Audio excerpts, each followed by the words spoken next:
Good afternoon and welcome back to the Camarda Wealth Channel. I am your host, Troy Lerche, bringing you this week in wealth. Want to first start off by saying I hope everybody had a great Labor Day weekend, stayed safe, and got to enjoy some time with family and friends maybe. And I think the weather across the U.S. was pretty good. So I know down here in Jacksonville it was hot and sunny out, so got some time outside and got re-energized for the new week. As we jump in, the CAPE indicator was unchanged at 39.17 from last week. I'll remain in cyclical bull territory, and 4 of our 4 indicators are still green. In the U.S. markets, the major U.S. indices ended mixed for the week.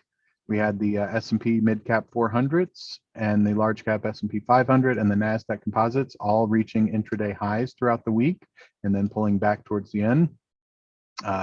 The real estate sector outperformed financials in the S&P 500.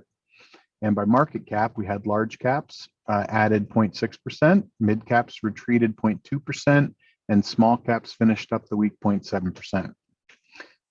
International markets, we had, they predominantly finished to the upside. We had international developed markets gaining 1.7% and emerging markets rose 3%. Commodities, precious metals rose for the week. Gold gained 0.8%, silver rallied 3.1%. Oil also bid higher for a second straight week, gaining 0.8%, and copper just ticked up slightly at 0.05%. For the month of August, a little summary about the month of August. August was a good month for U.S. stock market. The Dow added 1.2%, while the NASDAQ, technology-heavy NASDAQ, gained 4%. By market cap, large caps gained 2.9, mid caps rose 1.8, and small caps added 2.1. The international markets also had a strong month in August. Canada and the UK gained 1.5 and 1.2 respectively, while France rose 1%. Germany added 1.9, and Japan finished the month up 3%, and China actually finished up 4.3% for the month of August. By the international developed markets finished up 1.4 and emerging markets finished 1.6 for the month of August. August was not a good month for commodities. Gold was basically flat, while silver actually lost 6%, and oil had a bad month, was down 7.4%, and copper also retreated 2.4%. As everybody has probably been top of mind, the home prices, they continued rising at a record pace in June, according to Leading Barometer. The latest reading from the S&P CoreLogic Case-Shiller Home Price Index showed that home prices increased 18.6% from the same time last year. It's the 3rd consecutive month of setting new record growth numbers in more than 30 years of the index.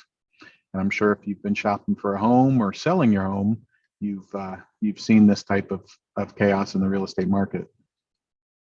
On the other hand, the confidence of American consumers sank in August to a 6-month low as prices of just about everything continue to rise and the Delta strain of the coronavirus continued to spread.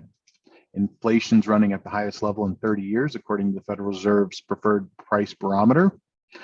In the details of the new report, the gauge that measures how Americans view the next 6 months also fell.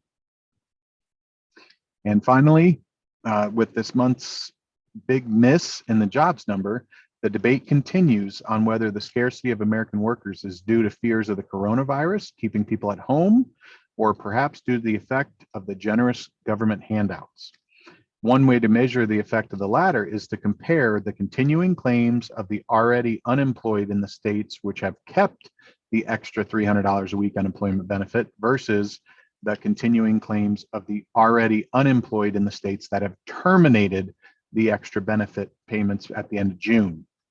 And by this measure, the answer is clear.